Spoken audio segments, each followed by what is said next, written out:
Infelizmente, às vezes o ambiente político impede a construção dessas agendas. E eu tive a oportunidade de viver situações muito diferentes, em que, de um lado, era possível construir suprapartidariamente agendas importantes para o país. Eu sempre faço questão de frisar que, ao longo dos meus 8 anos à frente do Ministério da Educação, eu nunca tive um voto da oposição contrário a um projeto do Ministério, em nenhum momento. Nós fizemos a maior reforma da educação da história, em termos de volume de produção legislativa. Foram 2 emendas constitucionais, mais de 50 projetos de lei, a atuação do Ministério em todos os âmbitos da educação. A educação superior, que é a mais visível, só a educação superior teve 5 projetos de lei para fazer uma reforma da educação superior. Isso incluía a expansão das federais, ProUni, reforma do FIES, novo Enem, sistema de regulação do setor privado. Tudo isso foi construído com o apoio da oposição. Nós não tivemos nenhuma dificuldade em construir juntos essa agenda que permitiu mais do que duplicar o número de universitários no Brasil em menos de 10 anos. É um feito quase que inédito no mundo. Aqui estou tendo um pouquinho mais de dificuldade, você precisa nos ajudar a construir agendas suprapartidárias. Não sei se é o calor da eleição, um pouco da rispidez do momento, mas coisas que eram ansiadas pela comunidade paulistana há muito tempo. Por exemplo, prioridade para o transporte público, prioridade para o transporte individual não motorizado, plano diretor estratégico. A gente não está tendo o mesmo sucesso, apesar dos esforços de tentar nos aproximar das forças mais conservadoras, das forças que tem uma outra visão de cidade, mas tentando construir uma visão comum, a gente tem tido menos sucesso. Aprovamos o plano diretor sem o apoio da oposição, infelizmente, e estamos com algumas dificuldades em relação à agenda de mobilidade. Mas, enfim, fica o convite para continuar o debate. Acho que essa pesquisa, eu recebi dados preliminares que dão conta de que a população entende, de uma maneira geral, por que o transporte individual não motorizado e por que o transporte público tem que receber a atenção do poder público para reverter a tendência que se verifica desde os anos 70, pelo menos na cidade de São Paulo, de ênfase no transporte individual motorizado, o que causa os desconfortos conhecidos. Às vezes a pessoa me pergunta o que eu tenho contra o carro. Eu falo, não tenho nada contra o carro, eu tenho a favor do pedestre, do usuário de transporte público, do ciclista. É só uma questão de equilibrar o jogo, não é uma questão de deplorar em benefício, é só de equilibrar o jogo a favor de outros modais que sejam sustentáveis. E eu termino, Oded, te agradecendo a oportunidade, mas dizendo que a agenda de sustentabilidade, como você mesmo sempre ressalta, a agenda de sustentabilidade vai para muito além da questão da mobilidade. Nós todos, em 2012, assumimos compromissos importantes aqui, nesse mesmo auditório, e São Paulo está com uma agenda de sustentabilidade para muito além da questão do transporte público.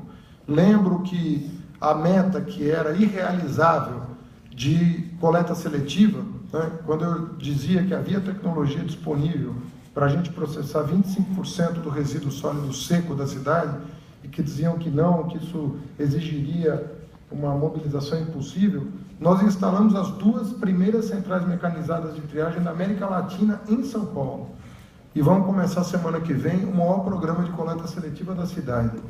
Na primeira semana de outubro, nós vamos colocar em consulta pública a maior PPP de iluminação pública do mundo, que é a troca de toda a iluminação por LED, que vai atuar em relação ao meio ambiente em 2 perspectivas diferentes. Uma, quando você troca a lâmpada incandescente por LED, você emite menos CO2. Outra, você economiza 50% da energia consumida, o que significa dizer menos termoelétricas ligadas. Isso é um ganho para a sociedade.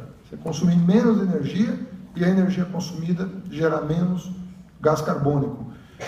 Também é uma agenda de sustentabilidade, além de ser uma agenda de cidadania e uma agenda de segurança pública, porque você vai iluminar muito melhor a cidade com o LED, mas ao mesmo tempo você vai combinar o social com o ambiental. Vamos entregar agora, daqui 2 semanas, um essa semana, o outro semana que vem, 2 dos maiores parques da cidade. O antigo Clube de Regatas Tietê, vamos devolver para a cidade como parque público, e a Chácara do Jockey, na zona oeste da cidade, ali na Francisco Morato.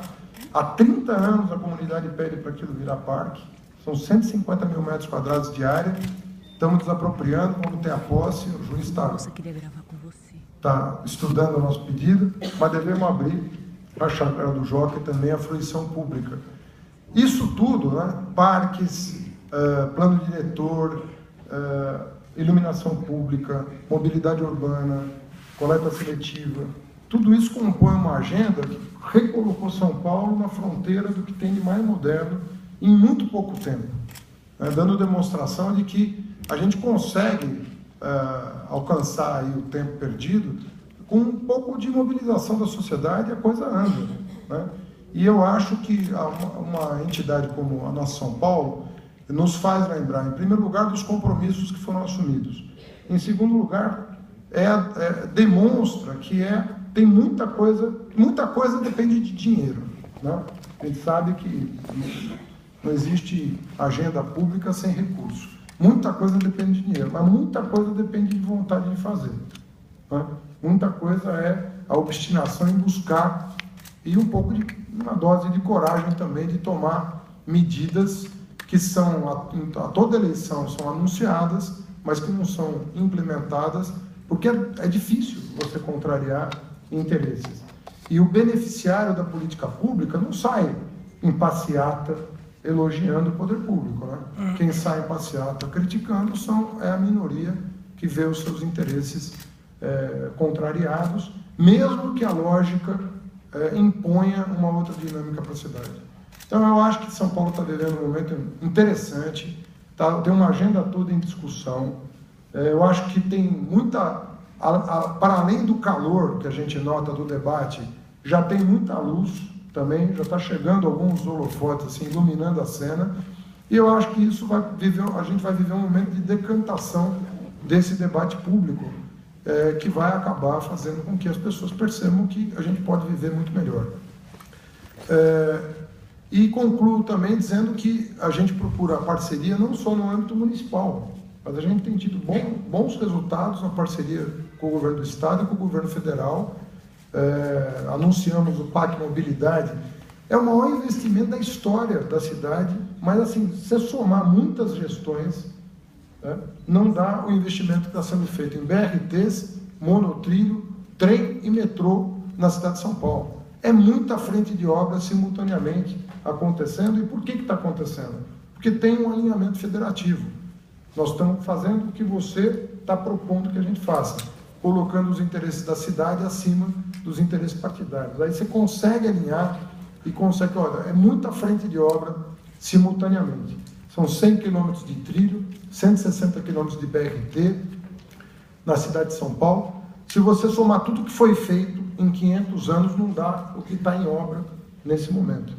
Então, eu acho que é o viçareiro. A gente tem que também saber celebrar algumas conquistas importantes da cidadania, que pressiona legitimamente, né, que se organiza, mas que também acaba tendo um resultado importante em termos de bem-estar.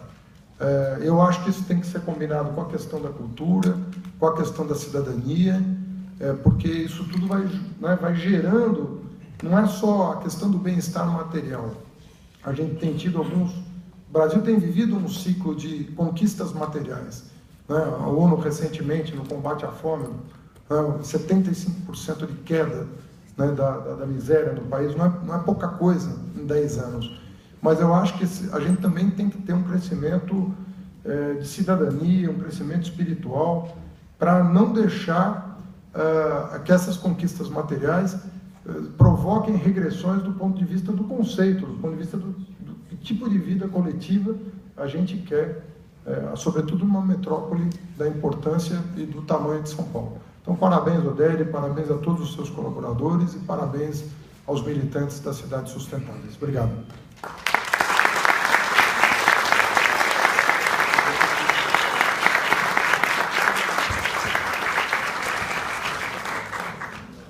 Bom, gostaríamos de ouvir agora